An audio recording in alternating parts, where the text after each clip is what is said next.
Thank you so much, everyone, for joining. My name is Emily Brungard. I am on the marketing team here at Cast Iron. We are a food business management platform, really with the goal of helping you run your entire food business in one place, getting rid of all the DMs, the emails, the Venmo requests, the email marketing tool. So many pieces go into running a food business or any business, really. And we want to help you simplify it, put it all in one place, and do it really well for you. So thanks for joining. We're really excited and honestly lucky to get to work with pros like Laura. So today we'll be talking about how to take better food photos. Incredibly important because I don't know about you guys, but I eat with my eyes first for sure. So Laura, thanks so much for joining. I'll toss it over to you. Thanks, Emily, and thank you so much again for having me. This has become a series that we've started with Cast Iron and myself to kind of bring our two worlds together, making our food products, wanting to sell them, but also wanting to, really get good at marketing, and photos is a huge part of that. So let me figure out how to go to the next slide. Sorry.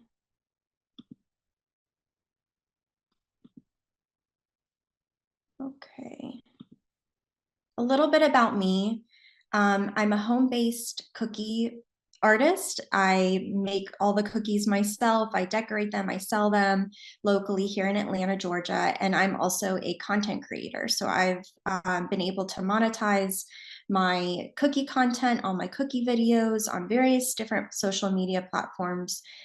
So I've really kind of become a bit of a subject matter expert when it comes to creating beautiful, satisfying, entertaining content. So I just list my stats there at the beginning of every kind of discussion we have here, just to give you all a little bit of a background on myself and kind of where this expertise comes from. It comes from an actual practice, putting into practice the tools and tips and things I've learned along the way in how to make beautiful content, and photos is a huge part of that. So we want you to at least know that the fact that you're here is an important step.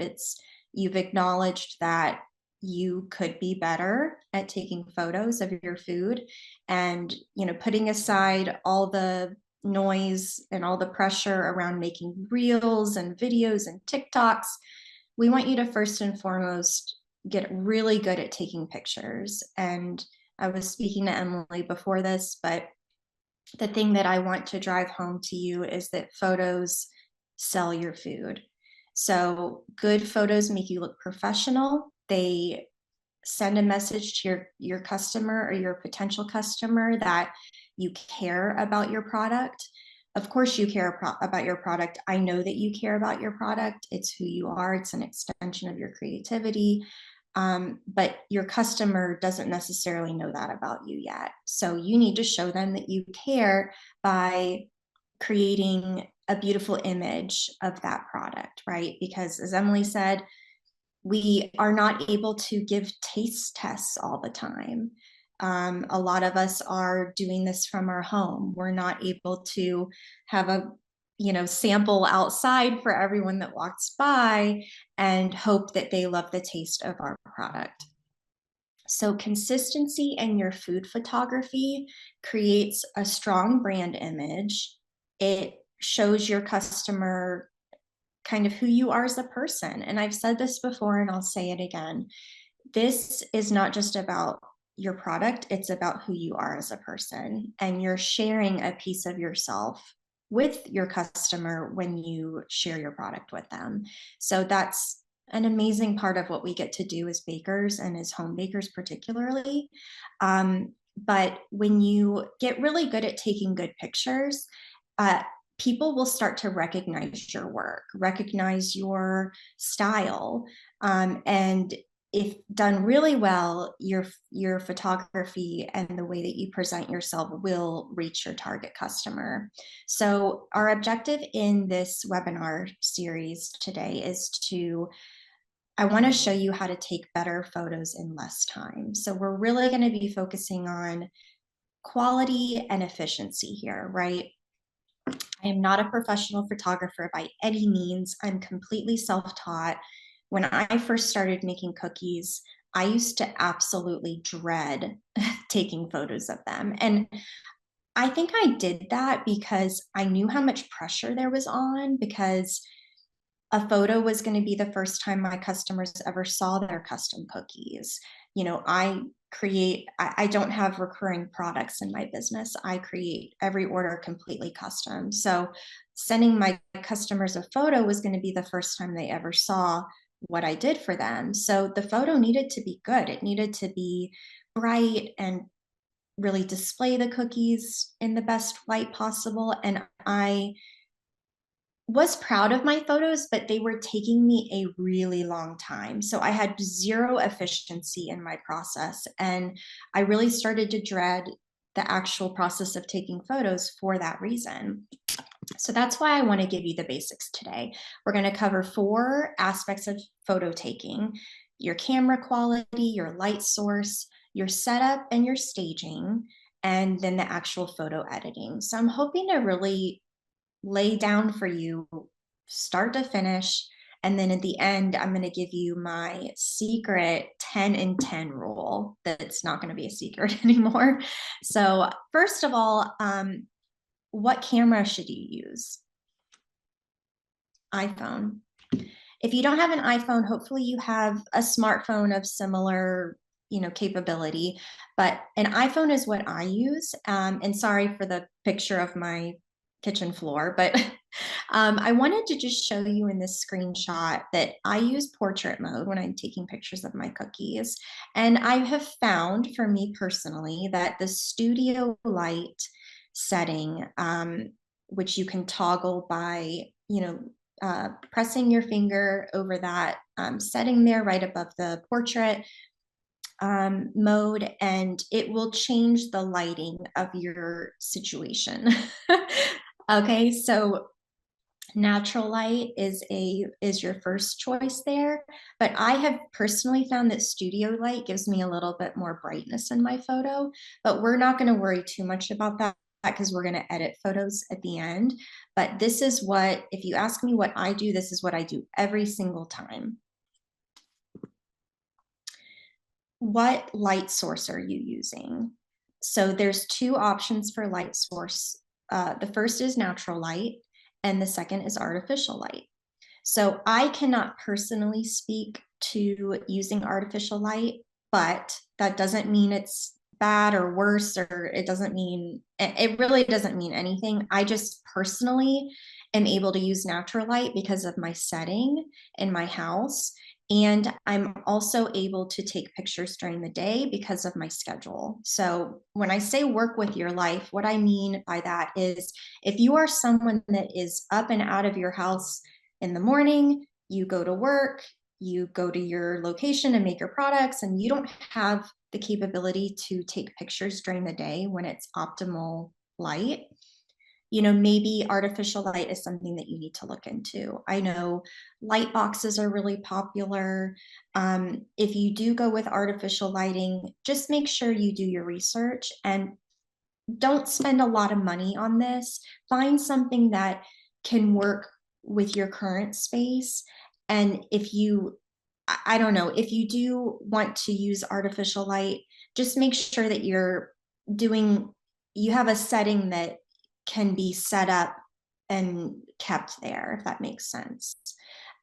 Even with natural light, I would recommend that you try your best. I know everyone has a different space and some people have more space than others, but so much of this, it's kind of like working out. The hardest part is getting on your clothes. The hardest part about taking your pictures is getting your setup. And I hear so many times people saying, oh, I didn't have time to take pictures. Getting your setup, like my setup is right here. Having your setup easy and minimal is going to change your life. So I like to use natural light, as I mentioned. Natural indirect sun is best. Direct sun would be like when the sun is shining really bright and creating really harsh shadows. Some people like that aesthetic, and if that's something that you like and is part of your artistic flair, go for it. But if you want like less shadows, easier, kind of more even tone to your pictures, you want to make sure that you're in indirect sun. So about a foot outside of a window, like my window is front facing of my house. The sun comes directly in the morning and the afternoon. So I find that I have to put my table about a foot to a foot and a half out from that window. We moved about 6 months ago in my old house. I had this great window on the side of my house and it never got direct sun, which actually was the best for cookie picture taking, because I never had any harsh light, any harsh shadows in my pictures at all. So you have to do a little bit of experimenting on the front end of this, but once you get your light source correct, I would recommend keeping that area sacred for where you do your pictures. That way you're not going all around the house trying to find the best light. Oh, it's 3 o'clock in the afternoon, it's 10 o'clock in the morning. I mean, I used to take my cookies out on a tray. I would go outside, I would go inside, I was all over the place. So find a location that works for you and keep going back to that. Hope that makes sense.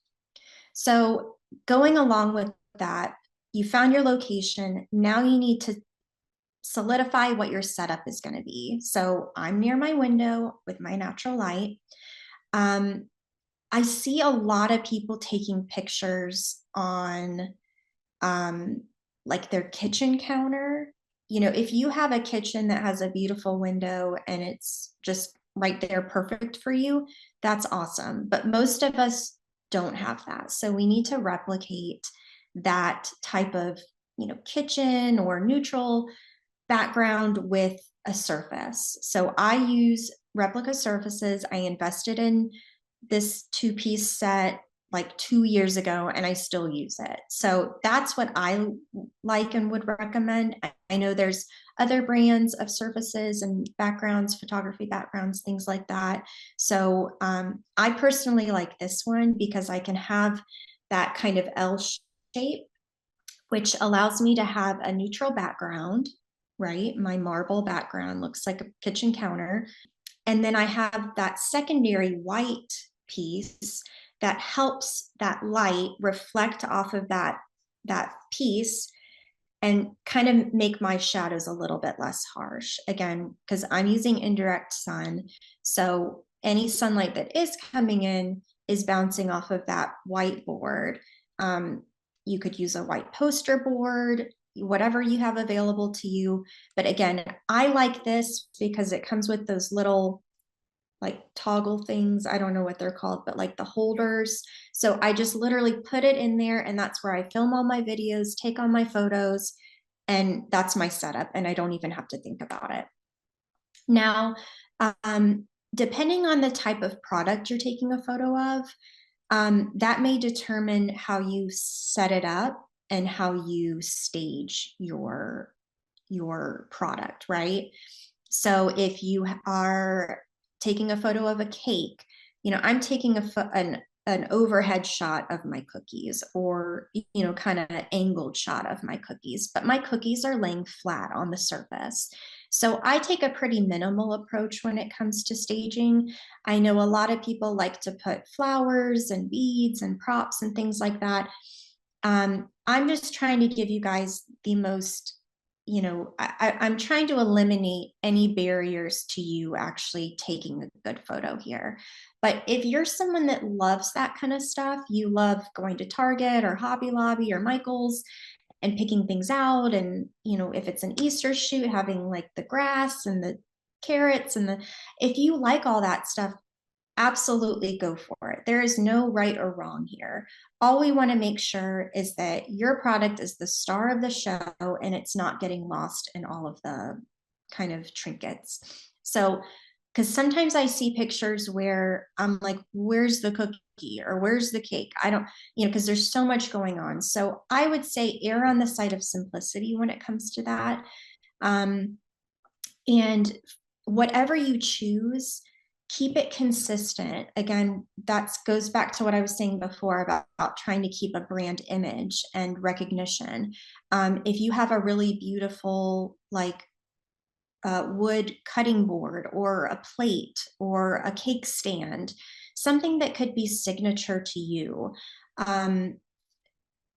Going away from photos for a moment, but I have uh, a custom turntable that was made for me that has butterflies on it. And that's become my signature with my videos.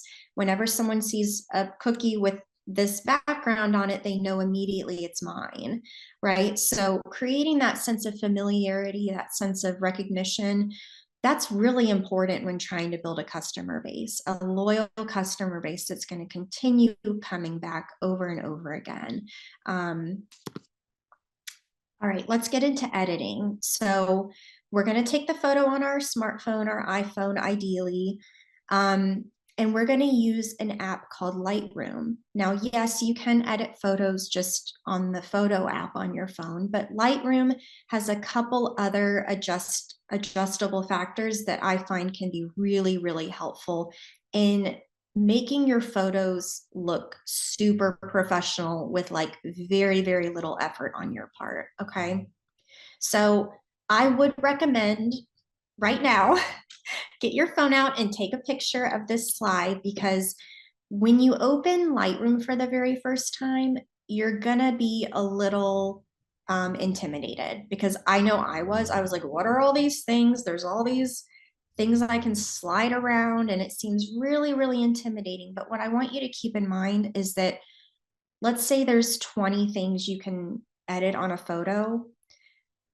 I want you to really focus on 2. These are the ones I always, always adjust for in every single photo I take, even if my lighting is amazing. And this photo right here is a photo I took yesterday in completely natural light, completely natural indirect light. It's a little moody for my taste. I like a little bit of a brighter photo. And there's some soft shadows you can see.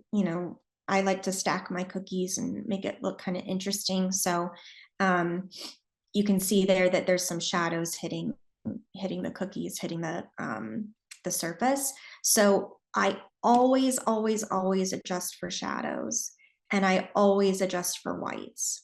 Shadows help soften those literally shadows, and your whites is going to help brighten your photo. So the always is shadows and whites. The sometimes is color, warm or cool. For some reason, with my setup, if it's a really cloudy day and there's not a ton of sun, my photos can tend to trend a little bit on the cool side, meaning that they almost look a little blue, like the hue in the photo. So sometimes I'll adjust the color a little bit. I'll give it 10 or 15% warmth, just to kind of neutralize those cool tones. Again, highlights can be a similar adjustment to shadows. So that's something you can play with if you're feeling like your photo is carrying a lot of shadow. And contrast is the other setting that I will sometimes adjust. And when I say sometimes, I mean like 1 out of 20 times, like not very often. So I want you to feel really confident going into this editing process, because it's going to be really quick and really easy for you. You're literally just adjusting for shadows and whites. Now, if you're using artificial light, you may not have to edit your photos at all. I can't really speak to that.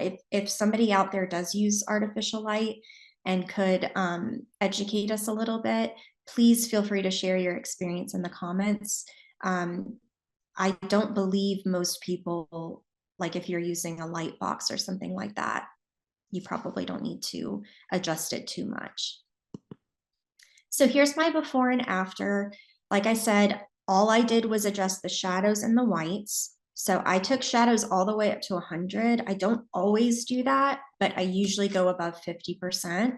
And then my whites, I also brought up 80 to 85. So it's just something you're going to have to play around with. It didn't completely remove the shadows, and that's okay, because I don't mind a little bit of like a natural look, but you can see it just really elevates the photo, right? Like it's kind of amazing. It makes it look so much more professional, so much brighter, so much more vivid. And I want you to feel like this is a system that you can put in place really easily. Okay, so this is my last slide. So if you are having any questions in your mind about what I've previously discussed, I want you to type your question in the question box or in the chat, and Emily will field the questions to me. But this is my 10 and 10 rule. So like I said in the beginning, when I first started, I was like spending forever on these photos. I would dread the process because it would take me so long. And I don't have a ton of time on my hands. I have 2 young kids. I run this business. I was like, I can't do this every time. And I was also finding myself so overwhelmed by the editing process because I was taking like 40 to 50 photos per cookie set. So the 10 and 10 rule is I want you to limit yourself to 10 photos and 10 minutes of photo taking. I want you to get your setup going. I want you to get your product, all your, supplies. But once you start taking photos, once you have that phone in your hand, you only have 10 minutes. And I want you to actually set a timer for yourself. And once 10 photos are taken, I want you to stop. You don't need more than 10 photos. Otherwise, you're going to be overwhelmed by this whole process. You're not going to feel like up for doing it all the time, because I know we're all busy and we're all rushing around and everything. So I hear all the time like, oh, I didn't have time to take photos, or I missed an opportunity to take a photo. Your photo is like not just for you and your customer, but it's part of the legacy that you're going to leave as a business owner. So I want you to not miss any photo opportunities with your business, because photos are here to stay. Emily said it to me in the beginning. She has Instagram that she shares her food adventures and blog as kind of a blog, and photos are getting a lot of attention on social media, and your website is a really important place for you to have good photos as well. So the last thing I'll say before we take questions is, if you're like, I don't know where to start, I have this kind of different product that doesn't really work with the way that you do pictures, Laura, like, where should I begin? I want you to start following people that are in your niche on social media and see what their setup is with taking pictures, and find your own way, but don't be afraid to take ideas from other people, right? Like, if you're really attracted to a certain creator's like photos, borrow some of their ideas, borrow some of their setup, because we need to find inspiration all around us. And I hope this has empowered you to feel a little bit more confident in the fact that you can take really good pictures and you don't have to be a professionally trained photographer. So, Emily, do we have any questions? Yeah, great job, Laura. That was really awesome. Really, efficient. Great, Yeah. great points. Like, yes, I love this. And we do have a couple questions. We did get one about taking pictures of items with a little more depth than cookies, so like cakes or cupcakes. Any tips on getting kind of good product photos of products with more depth? Yeah, I actually think I mean, I can't speak to it personally because I don't do it, but there's a lot more that you can do. There's a lot more options. And so I, again, would recommend just really simplifying it. Create a setup, spend some time creating a setup. That's important. But once you have that set up, don't try to reinvent the wheel every time.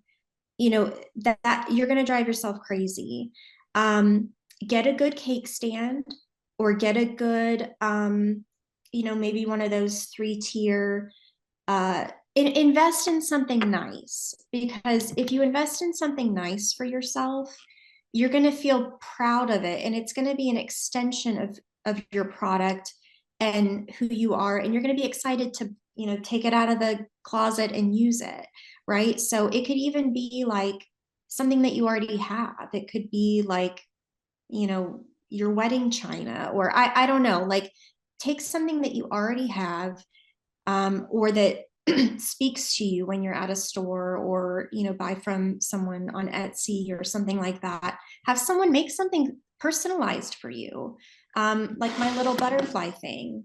um, and I really, really would highly recommend that you invest in the replica surfaces, because you will need that secondary backer, because you're going to be taking a photo, straight on, right? So you need to have a beautiful background. You need to have a clean, simple, surface to work from, because again, we want this all to create an atmosphere for your product and not take away from it. So I would, again, find one piece that speaks to you, that you're proud of, that can become part of your kind of brand image, if you will, and just don't reinvent the wheel every time. Yeah, great call. I'm gonna stop your sharing, and will you just hold up your butterfly background so everyone can get an idea? Because it's like little sequin butterflies, right? And like, where Yeah. did you get that? So a friend of mine made this for me. She makes like custom turntables. Actually, the turntable part fell off. So it's literally just a prop. Like, I don't actually use it as a turntable, and I don't use it in my cookie decorating.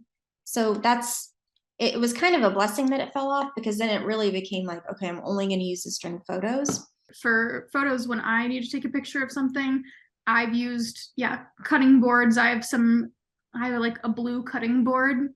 Great, Yeah. great color for a background, like I Yeah. use so many random things. Like I wouldn't recommend this for, cookies that you're going to be selling, but like if you just have a sample that you need to get a photo of quickly, like, if you have a cool table, or I've used like a pillow that has a cool fabric in my house, like, again, don't do it if you're selling the cookie that you're taking a photo of, but Yeah. you can get creative. Absolutely. And like I said, I think the most important thing is to systematize it, because I was doing the same thing, Emily. I mean, I was like going around my house, like, and I'm sitting like every time I made a cookie, I was going around my house. Oh, I could use this, I could use that. And I mean, hey, if you're someone that brings you joy and you love it, do it. But for me, it led to just this feeling of overwhelm. Like, oh my gosh, where I got to get this eucalyptus branch because I have a eucalyptus cookie. Like, it just became so complicated. And, I want to hopefully try to just make it easier for everyone. And I don't mean to make it rigid, but for me, making it rigid and efficient was the missing piece of the puzzle when it came to taking good photos. So do what makes you happy, what brings you joy. But if you can find your system, it's gonna completely change that kind of barrier to entry of even taking the photo in the first place. Yeah, photos should be fun. I love it. Yeah, Um, they should be easy. It shouldn't be this task that you have to take on. yep. And if it is, and it still is for me a little bit, I'm always like, oh my God, to take the picture, then it's 10 minutes. It's 10 minutes, 10 photos, that's it, and I still stick to that. Yeah, yeah. Gotta put a cap on it. Gotta move on with your life. Can't spend all day taking photos. We did get a question about how different it is to take videos of the decorating process, which I'll give a plug. for a session that Laura did for us. We had a big event in January called the Food Entrepreneur Growth Summit. I put the link in the Q&A, but I'll also drop it in the chat for you all. And Laura literally walked through step by step how she edits her videos. So you've got like how the sausage is being made, for lack of a better word. Really awesome. I do have a couple of other questions for you, Laura.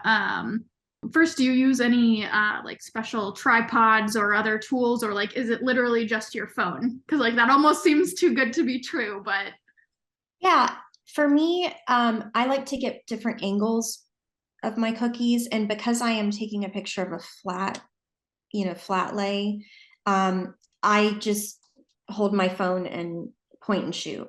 If your phone needs to be perfectly straight on, perpendicular to the like surface that it's hanging on, or the mount or whatever, you could invest in a mount, and I actually would invest in a mount if you're looking to do video. I can show you what I have. I have an Archon Mount, and this is what I use for my videos. So the phone, the mounts, it's very heavy, and the phone goes in this little mount right here. So this is how I take videos. So my phone is, taking in the cookies here. But yeah, you could use it for photos as well. Like if you need it to be perfectly straight, and then your cake is here, you could do that. I don't think it's 100% necessary. And this is like, I think it's like $150. So it is a bit of an investment. But no, there's no other equipment. So I don't think it's completely necessary. No one's going to be like, oh, it's, 5 degrees, it's a little whatever. bit tilted, which you can also fix in Yeah. Lightroom anyway. Yeah, exactly. Yeah, again, I love the questions, but for me, it all comes back to we make this way harder than it needs to be. And, again, I would love to take a photography class myself, like maybe one day when my kids are older and I don't have as much on my plate, I can do that. But that's like just for me, as a hobby. Like you absolutely do not need to do that in order to be successful. Yeah, yeah. No tools necessary. Yeah. We did get a question about specifically like what camera angles do you recommend besides the overhead? Any go-tos? Yeah, I do like to, so I personally, there's a couple ways to take pictures of flat lay items like cookies or whatever. You can put the cookies flat on the surface, and you see this a lot on social media where people are kind of displaying, like, let's say I made 2 dozen cookies. Like when I first started, I was like, oh, I need to take a picture of the 2 dozen cookies so I can show everyone how many of these I made. But now I've found, what I like to do is pick 5 or 6 cookies, group them together, kind of angle them a little bit. And you can look at my Instagram for a resource, like a visual of what I'm talking about. But I like to kind of stack my cookies, if that makes sense, because then it kind of creates like visual interest in the photo. It doesn't just look like, oh, well, she just like put some cookies on a plate and called it a day. So again, for me, I'm trying to elevate my like product in what I'm doing. So I think another good resource for people is, and I feel like I mention this every time I do one of these series, but it's a really good resource. It's Foodtography School. I'll type it in the chat, but Sarah is a really successful content creator, baker, and she does a really good job of creating visual interest in her photos. So what that would look like for someone that has like other bakery items, or let's say you even make like brownies or something that's like not usually visually interesting. She does a really good job of like creating that visual interest by having the brownies like on parchment paper, and she cuts them in squares and then has one like with a bite out of it. Or if you do like chocolate chip cookies, you can just like stack them, and then take a front picture, take a side picture. So not all of my pictures are taken like this, right? So like if my cookies are here, I'm not always taking the picture like this. Sometimes I'm taking the picture like this. And sometimes I'm taking the picture like this. So, taking the picture like this is going to make something seem taller and larger. Whatever's closer to you, it's going to be like, wow, So you just kind of have to play around with it. But again, I go back to what I was saying before, that figure out a few shots that work for you and keep going back to those shots, right? No one's going to be like, oh, she did that last Tuesday. Again, we're trying to create a lot of brand recognition here. So figure out what works for you. Don't be a perfectionist about it. Sarah is the creator of Photography School, and she also has a blog called Broma Bakery. So Emily dropped the link to the photography school in there, but you don't have to sign up for the program or anything. Just go to her Instagram and just look at some of the pictures and let it inspire you. So she did a really good job of creating that type of aesthetic. Yeah, and looks like she's got some good blog posts too if you want to do some continued reading about photography. So great resource. Well, awesome. I think those are all of our questions. So thank you so much, Laura. This was awesome. Everybody, thank you for joining.